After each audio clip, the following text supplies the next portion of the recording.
Julius Caesar के 10 ऐसे facts जो शायद कोई भी नहीं जानता। पहला फैक्ट, जूलियस सीजर एक ऐसा राजा था जो बहुत घमंडी राजा था और बहुत जल्दी सब कुछ पा लेना चाहता था। दूसरा फैक्ट, जूलियस सीजर हमेशा से उन टेरिटरीज पे टेक ओवर करना चाहता था जहां उसे लगता था कि मेरा फायदा हो रहा है। तीसरा फैक्ट, जूलियस सीजर को हमेशा इस बात का डर रहता था कि कभी ना कभी कोई दुश्मन पैदा होगा जो उसको मार डालेगा।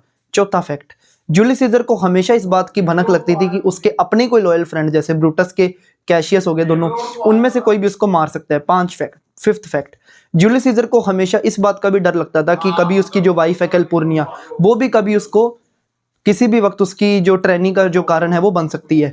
सिक्स्थ फैक्ट, रोम के ज्यादातर हिस्सों पे जहां रोम ऑलरेडी जूलियस सीजर का टेक ओवर कब्जा कैप्चर था, वहां भी उसको डर लगता था कि कोई ना कोई मुझे आकर मार सकता है। सेवंथ फैक्ट, जूलियस सीजर एक ऐसी ट्रेजेडी बनाई गई जहां पर रोम की कन्फ्लिक्ट्स को और उसकी ट्रेजेडीज के बारे में डिस्कशन की गई।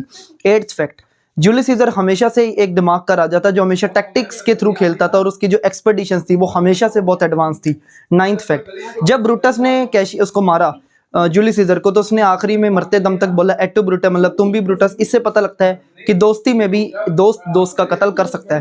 टेंथ और most important fact, Julius Caesar हमेशा से एक बोस्टफुल किंग था जो हमेशा घमंड से तो जीता ही था, पर उस मरते दम तक उसने ये नहीं बोला कि मैं एक ऐसा राजा था जो ना सिर्फ मारा जा सकता था बल्कि उसके अपने ही दोस्तों ने उसको मारा। इससे हमें पता चलता है, एक बड़ी मोरल लेसन मिलता है कि कभी भी किसी पे आंख बंद करके विश्वास नहीं करना चाहिए, हमेशा अपने दिमाग से काम लेना चाहिए, because trainee can never be a part of a good loyalty. Thank you so much. Her her Mahadev.